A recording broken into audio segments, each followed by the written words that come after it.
Eric, what amp are you using? Eric, what amp are you using? Hey, Eric, what's your amp settings? Eric, what pedals are you using? We're going to tell you. It's that time, ladies and gentlemen. So stay tuned. Don't go anywhere unless you're going to go grab a sandwich, but then come right back. Let's rip! Why do you let me do that every time? I have no control over you. Fair.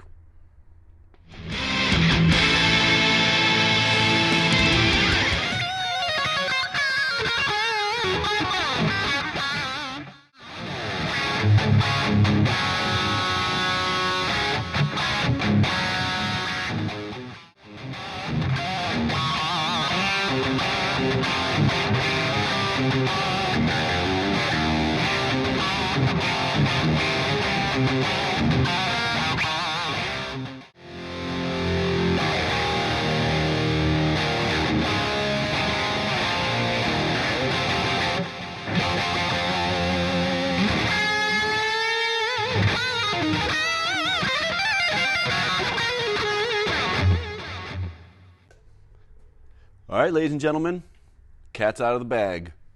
Or the amp's out of the box. This thing is what I'm playing through. The Kramer K15R. It's got some EQ. As you can see, we've got the mids boosted a little bit. We got a little bit of reverb in there. That's what the R stands for. I used to think that it stood for really awesome tone, but the Kramer folks have corrected me and said no, that it's actually for reverb. Like, oh, well, that makes sense because when I turn the knob, there's reverb. Finally, after all these, you'll notice from the very beginning of our YouTube videos clear through now, the evolution of my sound and what we've gotten. We've finally gotten the mic placements just right. I feel bad for Johnny, who comes in here every time and sets all this up. We have a Shure, I believe this is a SK59, which is the standard microphone for miking an amplifier. Slightly on axis. Down here, we have an Audio Technica. This is primarily used actually for a kick drum, but we decided to use it on here because it gives it that nice low-end punch that I really enjoy. It has an on-off switch. This is the KL56 condenser. It requires phantom power. Somebody has to watch Phantom of the Opera in the background while this is on, otherwise it doesn't work. Here we have dangling, this is the super condenser, it's called, and we got it just at the right angle. We had to bend the cable so that it hangs. There's no speaker down there, but when the sound comes out and bounces around this little cabinet, it sounds perfect right down in that little corner. This right here, this is a Shure SK, I can't see what it is, but this is the Shure SK. You guys will know it as soon as you see it. This is like a podcast mic. This combination of microphones is the absolute perfect sound, and I've got it on the overdrive channel. Sometimes I use the headphones. You guys were wondering, and that's where it comes from. It all comes from the K15R, and killer little amp. They're hard to come by now. They're a collector's item. It's very rare. These are very, very rare. So if you can get your hands on one out there, I highly suggest you do it. They're going to go for a lot of money now once people see that this is where I'm getting my sound from. So you might want to hurry up and grab a quick one if you can find it on the internet. Hope you guys like this video, and if you have any questions, drop them down below. If you want to know specifics on how it's EQ'd, it's guitar straight into this amplifier with this combination of microphones. Drop your comments down below, and I look forward to seeing you next time. Peace. All right, we got it all? Cool. Thanks, dude. Grab my monster.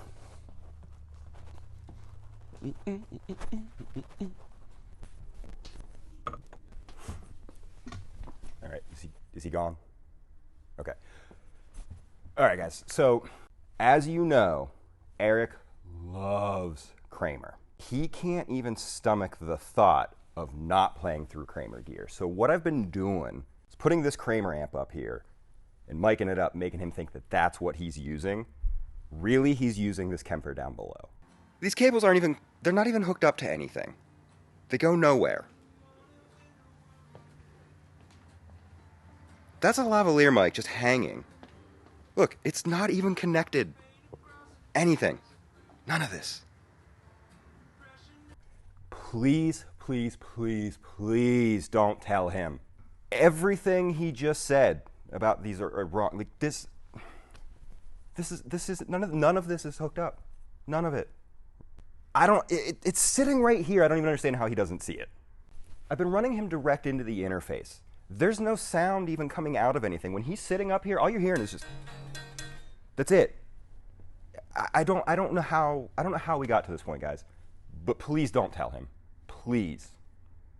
There's not even a guitar plugged into the amp. Back up in the video. The whole time he's playing, there's nothing, it's not even on. You guys see what I'm dealing with here now? All right, just one more thing, just to illustrate how ridiculous this is. This is what this amp sounds like. It's Eric, so I'm sure it would be like a...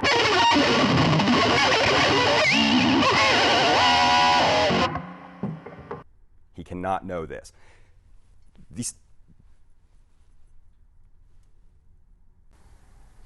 All right, ladies and gentlemen of YouTube, thanks for sitting through our comedic humor, our failed attempt at comedic humor, although that amp didn't sound terrible. It honestly really didn't. I'm kind of surprised about that. Yeah, that kind of took us by surprise. So what we're really using for both of our videos, when I do mine and also when Johnny does his, is we just go direct, guys. We do. There's a couple reasons we started doing it this way. If you've watched our other videos, you've seen some of the background noise that we're dealing with in this room. We're right next to a highway. The room is not soundproof. We've got a metal roof over us. It's creaking all the time. These are our personal amps. So we decided to go ahead and do this. That way the tone is familiar. It's what we're used to playing on. And it's the same every time. And that's the biggest thing, too, key. is it's the same every single time. I know that every time I plug this in, and every time he plugs that in, it's going to be the exact same sound. Mm-hmm. So you can actually even hear, you'll be able to hear the difference in guitar pickups, too, since we're using the exact same sounds every time. And it's really, this is kind of something that I've been wanting to talk about for a little while as well. Since both of us have been using these digital rigs for a few years now, the technology in this kind of stuff is really, it's really progressed a lot over the last few years, and I think we're really at a point now where these are actually real sounding amps. You can do professional recordings with these. You can play, you can play live shows with this kind of stuff. If you're playing live, the sound man has complete and total control over your amp. You can't be too loud on stage. So the people watching your show are also going to benefit from this, because what they're going to be hearing is so much clearer, so much cleaner. And this, if you're playing with a good sound guy, he can really mix it in well.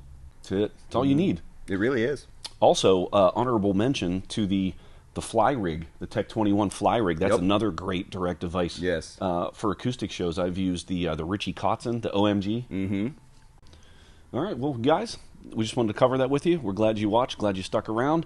If you're ever in, give these things a shot. Yeah, absolutely. And thanks for watching, and we'll catch you guys next time. See ya. Peace.